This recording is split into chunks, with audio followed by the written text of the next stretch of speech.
That military hearing for Army Sergeant Bowe Bergdahl resuming today. Last week, you might remember, men who served alongside him described Bergdahl as disillusioned and self-deluded.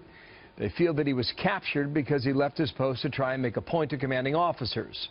Bergdahl, of course, released in a controversial prisoner swap for 5 high-ranking Taliban detainees last year.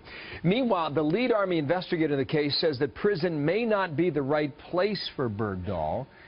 Judge Andrew Napolitano, our Fox News senior judicial analyst, back with us today. Good morning to you, Judge. Hey, Bill. You said the testimony was painful and gut-wrenching? Yes, because the testimony revealed the physical abuse to him at the hands of his captors. The testimony also revealed, Bill, a very, very, how can I say this gently, twisted mind of a troubled young man. I'm not excusing or justifying his behavior, but I am saying that the jury will have to take into account his mental status. He honestly believed, and I'll tell you where this is coming from, that by leaving for a day or two, he never expected to be away for 4 years, he could reach his commanders and tell them how poorly the war was being fought.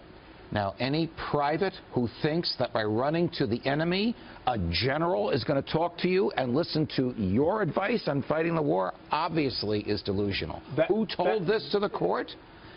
The general who interrogated him for 2 days recounted to the judge in this preliminary hearing what Sergeant Bergdahl told this general. And the general believes that Sergeant Bergdahl honestly believed this. Really? Yes. He had outsized impressions, apparently, is what they said, of his own capabilities. He did not testify. Correct. Some people thought he would. Did you? I thought he would testify, but his lawyer very, very shrewdly did something I've never seen. My experience with military prosecutions is limited. It's not as to the extent of my experience with the civilian criminal prosecutions. So you had 2 people debrief him. You had a Pentagon civilian official debrief him for half a day, and then you had a prosecuting general debrief him for 2 days. Both of these people, the civilian Pentagon official and the prosecuting general, testified for the defense, not for the prosecution in this hearing. Both of them got Bergdahl's version out without Bergdahl being on the witness stand. That's very astute of his lawyer to do that, because if he puts Bergdahl on the witness stand, then the prosecutors get to cross-examine him.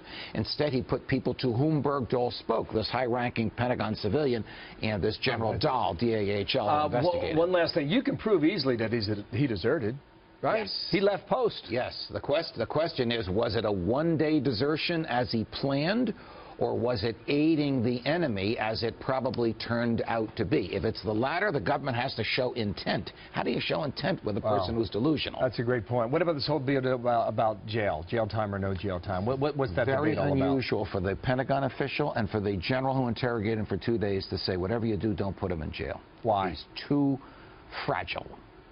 Again, I've never heard this come out of the mouth of a commanding general. Even today they're saying that. Yes. Yes. Thank you, Judge. More coming up today. Andrew Napolitano, thanks. You're welcome.